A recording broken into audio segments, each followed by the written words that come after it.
Get ready. Start. Mr. President, when I received your invitation to inaugurate the 59th annual session of the Federation of Indian Chambers of Commerce and Industry, I was somewhat hesitant in accepting it.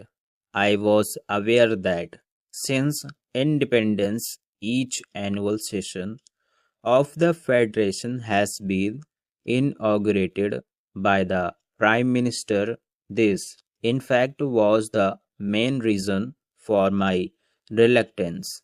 These annual meetings are beginning to become almost a ritual, and I am not much of a believer in rituals.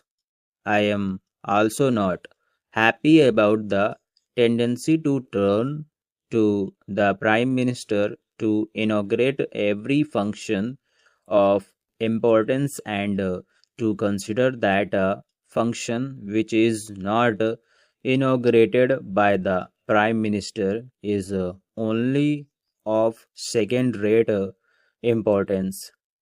I feel strongly that other cabinet ministers, as also people in public life outside officialdom, should perform such functions far more frequently than they are at present doing. Your experience will always be useful within the ranks of industry. The younger group feels that it is not fully playing its part. I have often spoken of my intention to keep in together some younger generation. I am calling together some younger industrialists, technicians, and managers from both the private and public sectors to discuss concrete and specific problems within the broad framework of our basic objectives. I will be a sharing of thought and perhaps evolving of new ideas. Dynamic changes are needed now in attitude and functions. In your address, Mr. President, you have pointed out that India is still a depressingly poor country and expressed concern that we have not succeeded well enough in our effort to reduce poverty and develop our economy. Poverty is indeed the central problem facing us, and it is the way in which we set out to tackle it that we as a nation will be judged. It is a long and arduous battle that we have to wage. It calls for clarity of purpose, for determination, the discipline, the hard work of which we are capable. Slowly and steadily, we shall be building a new and progressive nation in which even the poorest in our country will be able to enjoy a minimum level of living. There will be fuller employment, more widespread facilities of education and health, greater opportunities for youth, and less inequalities of income and wealth. After you had shown so clear a recognition of the challenge of our situation, I was a little disappointed, Mr. President, to hear you suggest that we would be able to, well, advised to have a smaller eighth plan after a detailed analysis of all the relevant considerations and recognition of the limits of the possibilities open to us.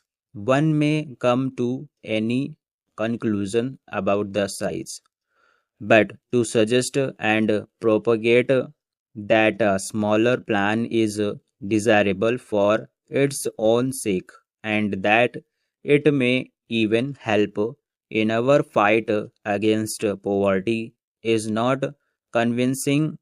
There is no question in my mind that we have to mobilize our resources to the limit of capacity and use these human and material resources in a coordinated and efficient manner.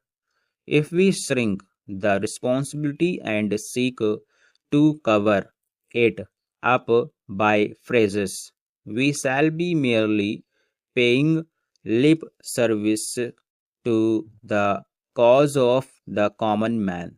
It is not with caution and circumspection that we can win the war against poverty, but by our capacity to take risks and to accept burdens and responsibilities. This does not mean that we should not take the greatest possible care in the husbanding of our resources. I am anxious to seek advice on the methods by which we could achieve a higher rate of growth in our economy and ensure better performance in every sector of our activity with lower investment or input of resources in general. I do not deny that our performance in the recent past has fallen short of our expectations. We could have done better in many directions. However, let us not belittle our achievements. There is much in our record of the last three plans of which we can legitimately by be proud. Let us not forget that the current level of industrial production is nearly twice of what it was in 1955, and we produce a large range of commodities which we did not produced before. The output of food grains increased by 70% between 1990 to 1991 and 1994 to 1995. Let us not ignore the great progress in education, especially primary education and technical education. New skills have been developed. Science and technology are making their presence felt in distant villages. Much of the frustration which exists in the Indian economy today and which you have voiced flows from the fact that the performance of the third plan has fallen short of our hopes. Let us by all means learn from our mistakes and attempt to correct them to best of our abilities and resources. Stop.